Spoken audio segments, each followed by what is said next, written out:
अस्सलाम वालेकुम गाइस, आज हम बनाएंगे अगवानी कोफ्ता जो कि बहुत मज़ेदार और स्वादिष्ट डिश है। यहाँ मैंने गरम मसाले को पीस लिया है, पाउडर बना लिया है। और यहाँ मैंने ली है हरी मिर्ची, अदरक, लहसुन, जिसको हमने पेस्ट कर लिया है। इसका भी हमें पेस्ट करना है। देखिए हमने पेस्ट बना लिया है। अब हमने ली थी 8 से 10 प्याज और काजू लिए थे हमने 10 से 15। उसे अच्छे से हमें फ्राई करना है गरम ऑयल करके। अब हम इसमें ऐड करेंगे 6-7 हरी मिर्ची और इसे भी अच्छे से हम फ्राई करेंगे। अब ये हल्का फ्राई हो जाएगा तो हम इसे निकाल लेंगे और इसका बनाएंगे हम पेस्ट। देखिए हमने पेस्ट बना लिया है। अब हम यहाँ लेंगे कोफ्तों का मसाला। यहाँ हमने लिए हैं नारियल, पोस्त, चना, ज़ीरा, सूखी लाल मिर्ची और नमक लिया है स्वाद अनुसार। इसका हम बनाएंगे पेस्ट। मैंने हाफ के जी खीमा लिया था जिसका हमने पीस के और उसका पेस्ट बना के दोनों को मिक्स कर लिया। उसके हम बनाएंगे कोफ्ते। डाल दिया है इसके अंदर। हमने हाई फ्लेम पे ऑयल रख दिया है भगोने में।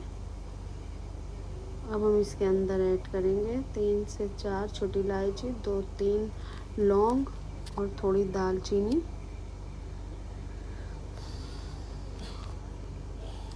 अब ये फ्राई हो गया। हम इसके अंदर ऐड करेंगे अदरक, लहसुन और हरी मिर्ची का पेस्ट। अच्छे से हम फ्राई करेंगे।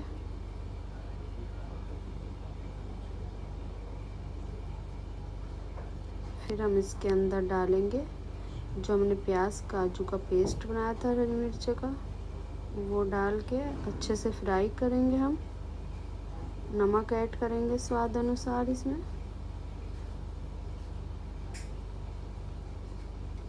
और हम इसमें थोड़ा 1 चम्मच गरम मसाला जो मैंने दिखाया था आपको पहले, वो ऐड करना है हमें। मैंने दिखा दिया था आपको पहले ही। अब हम इसमें ऐड करेंगे 250 ग्राम दही,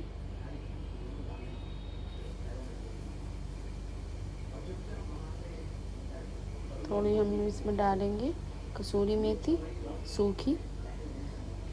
और हमने वो जो कोफ्ते बनाए थे वो हमने इसी के अंदर ऐड कर दिए हैं।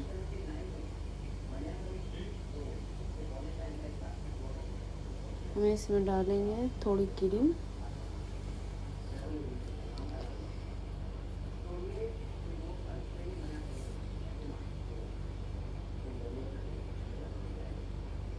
ये बहुत मज़ेदार और टेस्टी होते हैं, एक बार ज़रूर ट्राई करना। देखिए हमारा अफगानी कोफ्ता बनके तैयार है। अगर आपको रेसिपी पसंद आए तो लाइक करें और शेयर करें और सब्सक्राइब करना बिल्कुल नहीं भूलें। Thank you.